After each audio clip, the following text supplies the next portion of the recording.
दोस्तों, आज की कहानी है। बहू तुम्हारे कदम पड़ते ही घर में विनाश हो गया। चलो दोस्तों, कहानी को शुरू करते हैं। मम्मी पापा, आप मुझे यहाँ से ले जाओ। मैं यहाँ नहीं रह सकती। मेरा यहाँ पर दम घुटता है। ये घर मेरे काबिल नहीं है। ये कहकर निधि ने फोन काट दिया। निधि के माता पिता ये सुनकर सन्न रह गए। अभी 4 महीने पहले ही उनकी बेटी का धूमधाम से संपन्न घर में विवाह करवाया था। अपनी हैसियत से ज्यादा लड़के वालों को दिया था। क्या हो गया? मन तरह तरह की बातों से असंकित था। निधि की मम्मी संसी ने अपने पति शेखर से कहा, क्या गड़बड़ हो सकती है जी? हमारी बेटी तो बहुत शांत है। आप समधी जी को फोन लगाओ। शेखर ने अपने समधी राजेश को फोन लगाया। समधी ने फोन उठाया।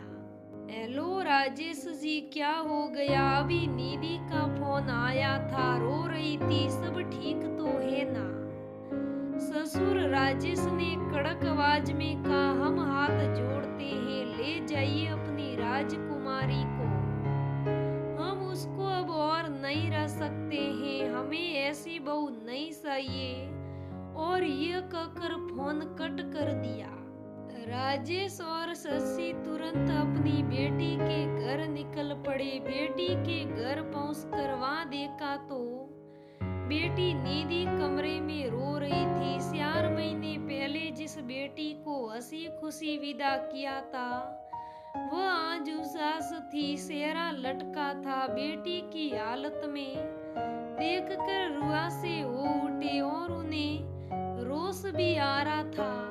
अपने समधी को आया देखकर राजेश और उनकी पत्नी आ भगत किए बगैर ही उन पर फूट पड़े। राजेश जी सीधे मुद्दे पर आ गए। हम तो क्या सोच कर लाए थे और आपकी बेटी क्या निकली?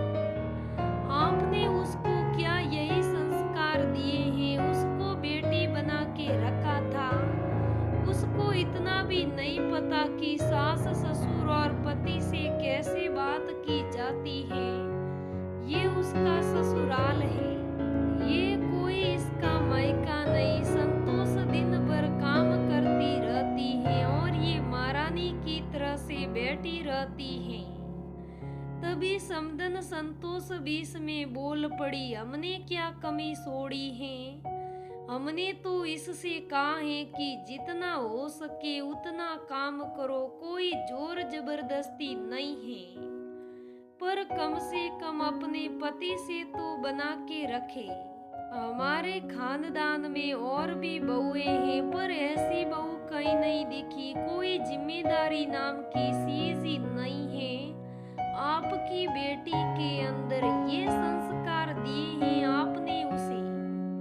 यहाँ से ले जाइए उसे। तभी निधि बोल पड़ी, पापा इस घर में नहीं हूँ। यहाँ के तौर तरीके से अभी वाकिफ नहीं हूँ। एक तरफ तो ये लोग कहते हैं जितना हो सके उतना करो, ये तुम्हारा घर है। और घर में छोटी छोटी बातों को लेकर झगड़ा होता है। अभिषेक का भी स्वभाव बदल गया है। शादी के पहले महीने तो इन लोगों ने बहुत प्यार किया, पर शादी के 1 महीने बाद ये सभी मुझे डांटने लगे। ये लोग कहते हैं कि तुमने पढ़ाई के अलावा और भी कुछ किया है क्या? देर रात तक अभिषेक अपने फोन में लगे रहते हैं। उन्हें मेरे से कोई मतलब नहीं होता। मैंने मम्मी जी पापा जी को बताया, पर इन लोगों ने मुझ पर ही इल्जाम लगा दिया। कहते हैं कि तेरे में ही कोई कमी है। तभी मेरा बेटा तुझसे दूर हो रहा है, तू उसका ध्यान ही नहीं रखती है।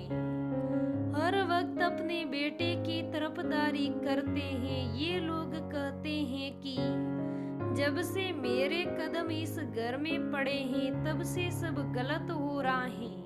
उन्हें मेरे से कोई मतलब ही नहीं। मुझे ये सुनकर बहुत दर्द होता है। मैं इस घर में अकेली पड़ गई हूँ। मैं अपनी बात किससे कहूँ, मम्मी मेरा इस घर में दम घुटता है। राजेश उठे और बोले, चल बेटा अब और नहीं रोना। जिस घर में लक्ष्मी का महत्व नहीं है उस घर में लक्ष्मी कैसे टिकेगी। और यह कहकर वो अपने बेटी और पत्नी के साथ उस घर से रवाना हो गए। दोस्तों एक बात तो है, जिस घर में औरत का सम्मान नहीं होता उस घर में कभी लक्ष्मी आती ही नहीं। तो दोस्तों अपने घर की लक्ष्मी बहू ही होती है। अपने घर की लक्ष्मियों की अगर हम इज्जत नहीं करेंगे तो भला वो लक्ष्मी माता कैसे हमारे घर में प्रवेश करेगी। तो दोस्तों ये आज की कहानी कैसी लगी मुझे कमेंट करके जरूर बताइएगा। अगर कहानी अच्छी लगे तो लाइक करना, शेयर करना, मेरे चैनल को सब्सक्राइब करना। धन्यवाद दोस्तों।